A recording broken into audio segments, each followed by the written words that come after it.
नमस्कार जोहार, आप देख रहे हैं लाइव लगातार और मैं हूं आपके साथ सुमन कुमारी। झारखंड में झारखंड के रहने वाले लोगों ने ही झारखंड सरकार के खिलाफ आवाज उठाना शुरू कर दिया।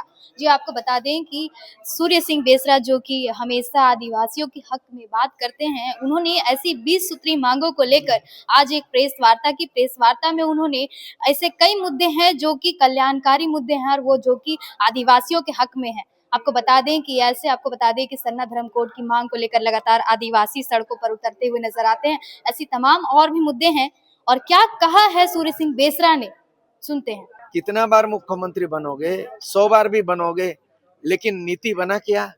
स्थानीय नीति इन्होंने ऐसा कर दिया कि 1932 के खतियान लागू होगा और नीचे में लिख दिया विधेयक में कि ये जब तक 9 सूची में शामिल नहीं होगा तब तक ये स्थानीय नीति लागू नहीं माना जाएगा। तो आपने यहाँ के झारखंडियों के आंख में धूल झोंक दिया, अभी तक लागू नहीं। कहा है आपका जो बिल पारित हुआ उसमें संशोधन का। देखिए, मैं संविधान विशेषज्ञ हूँ, मैं केवल राजनीतिज्ञ नहीं, संविधान विशेषज्ञ हूँ।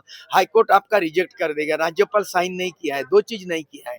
एक तो झारखंड हेमंत सोरेन के 2 बात पेंडिंग है, बहुत महत्वपूर्ण बात जो वहां नहीं बोले, यहाँ मैं बोल रहा हूँ। स्थानीय नीति का संविधान में बहुत इजी है, बहुत इजी है, लेकिन आपने पिछले सरकार ने क्या कर दिया, 1932 को आधार मानते हुए, खतियान को आधार मानते हुए स्थानीय नीति आप बना दिया।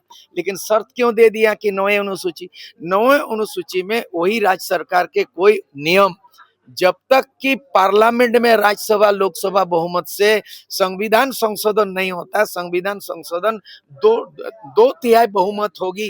किसी भी सरकार को 2 तिहाई बहुमत की जरूरत पड़ती है संविधान संशोधन के लिए, तभी 9 अनुसूची में राज्य सरकार के कोई नियम लागू हो सकता है। लेकिन आप विधानसभा में विधेयक पारित कर दिया डंके के चोट पे और भेज दिया केंद्र को।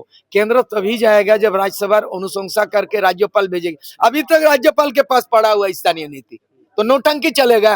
दूसरा हो गया, आपने आरक्षण नीति बना लिया, कितना टोटल 77%, ST SC OBC करके 77%। उसमें नीचे लिख दिया कि 77% आरक्षण नीति तभी लागू होगा जब भारत का संविधान के 9वें अनुसूची में, वो भी वही सेम पेज है। फिर केंद्र सरकार, राज्यपाल ने रोक के रखा, साइन नहीं किया है। और दूसरी बात है, सुप्रीम कोर्ट ने बोला है कि ST SC OBC मिला के 50% से ज्यादा नहीं, और आर्थिक दृष्टि से जो होगा उसको 10% किया नरेंद्र मोदी का सेंट्रल का। तो टोटल अभी हो गया ST SC OBC और EWS 10%, कितना हुआ 60, तो 60% ज्यादा नहीं। अभी नीतीश कुमार का 2023 में एक क्या 64% बिहार में आरक्षण नीति का वो सीमा बढ़ा दिया। पटना हाईकोर्ट ने रिजेक्ट कर दिया, कितना में, 64 में। तो पटना हाईकोर्ट जब रिजेक्ट किया है 64 में, आप दादा हेमंत बाबू आप तो 77% किया, कहाँ टिकोगे?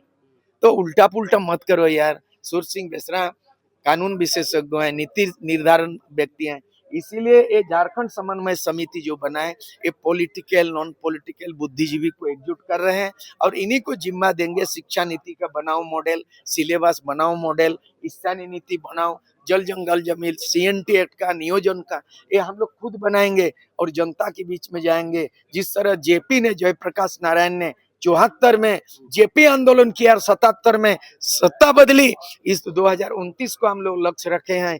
2025 में हम लोग नीति निर्धारण बना लेंगे और हम लोग 2029 में जनता के बीच में, अगर ये नहीं बना पाएगा नीतीश बाबू, तो पलटी हो जाएंगे। फिर 2029 को सत्ता परिवर्तन, ये आह्वान हम करना चाहते हैं। मैं अकेले बचा हूँ आंदोलनकारी फाइटर के रूप में, उम्रदार के रूप में अनुभवी, और मैं अपील करना, जयराम महतो जैसे सरीके युवा तुर्क नेता आदिवासियों को, उरांव को, मुंडा को, संथाल को, सबको एकजुट करेंगे और युवा नेताओं को प्रशिक्षित करके झारखंड की दशा को बदलेंगे, झारखंड के दिशा निर्देश करेंगे।